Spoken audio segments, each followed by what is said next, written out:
আগে whole blood দেওয়া হতো, রক্ত হলে তাকে সেপারেশন করা যেত না, এবং সেপারেশনের মাধ্যমে যখন যে ব্লাড সেলের প্রয়োজন, প্লাজমার প্রয়োজন, সেটাকে কিন্তু আলাদা করে দেওয়া যায়। তাতে 4 জন মুমূর্ষু ব্যক্তির জীবন বাঁচানো যায়। তো আমাদের সেখানে সেপারেশনেরও আমাদের ব্যবস্থা আছে। এখন ব্লাড ব্যাঙ্কও এখানে বলেছেন আমাদের মেয়র সাহেব, এখানে 14টার মতো আছে, 12টা সরকারি আর 2টো প্রাইভেট। সেপারেশনও সেই রকম আমাদের ব্যবস্থা আছে এখানে। 6টার মতো সেপারেশনের আমাদের কেন্দ্র আছে। তো সব মিলিয়ে সরকারি ব্যবস্থাপনা যথেষ্ট, কিন্তু ব্লাড তো আর তৈরি করা যাবে না, ব্লাড একমাত্র দেওয়া যাবে মানুষ থেকে।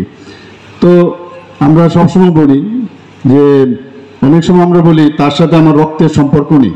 মানে রক্তের সম্পর্ক আমার মনে হয় যে আমরা ফ্যামিলির মধ্যে যদি রক্তের সম্পর্ক অনেকের একই ফ্যামিলির মধ্যে দেখা যায়, ভাইয়ে ভাইয়ে ব্লাডের গ্রুপ আলাদা হয়, কিন্তু দেখা যায় আরেক ফ্যামিলির যে ব্লাড গ্রুপ সে কিন্তু দেখা যায় তার সেই রক্তটা মিলে যায়। তো রক্তের কোনো ধর্ম হয় না, লিঙ্গ হয় না, এবং কোনো বলা চলে না যে সেটা কি 18 বছরের নাকি 60 বছরের।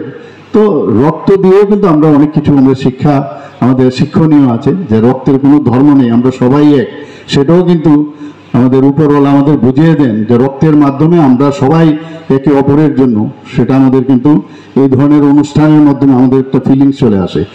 আমি প্রায়শই বলি যে বহু জায়গায় যখন রক্ত যিনি দেন সে মানে ভাবেন যে আমার রক্তটা কার শরীরে জানে যাবে, আর যিনি গ্রহীতা বা যে গ্রহণ করছে রক্তটা সে ভাবছে কে জানে আমাকে রক্তটা দিল, যদি না জানে। ব্লাড ব্যাংকে থাকলে অনেক সময় নাম জানে না কে দেয়। তো এই ধরনের একটা ঐশ্বরিক যে সম্পর্ক সেটা কিন্তু রক্তদানের মাধ্যমে আমরা দেখতে পাই, এবং সেটাই হওয়া বাঞ্ছনীয়।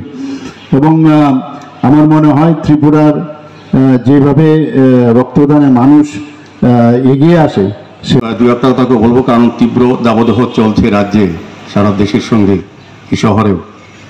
এখানে মাননীয় মুখ্যমন্ত্রী পরবর্তী সময় আলোচনা রাখবেন, এই রক্তদানের উৎসবের বিষয়ে তিনি আলোকপাত করবেন।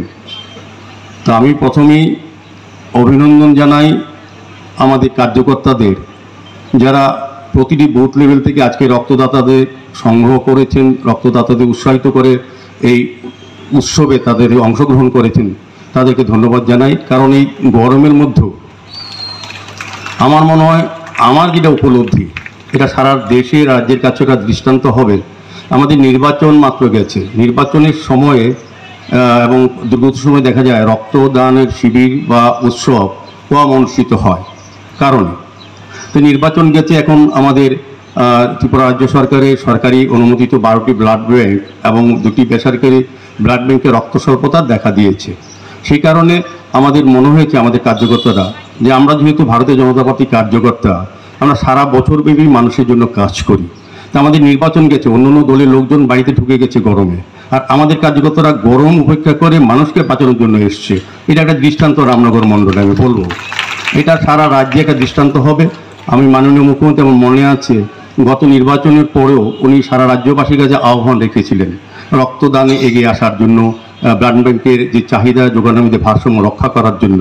তো এখানে কিন্তু তখন দেখেছিলাম আমরা সারা রাজ্যের মানুষ, সমস্ত অংশের মানুষ, প্রতিষ্ঠান, ক্লাব, স্বেচ্ছাসেবী সংগঠন সরকারের পাশে থেকে এই কাজটা করেছেন, মুখ্যমন্ত্রীর আবেদনে সাড়া দিয়েছেন।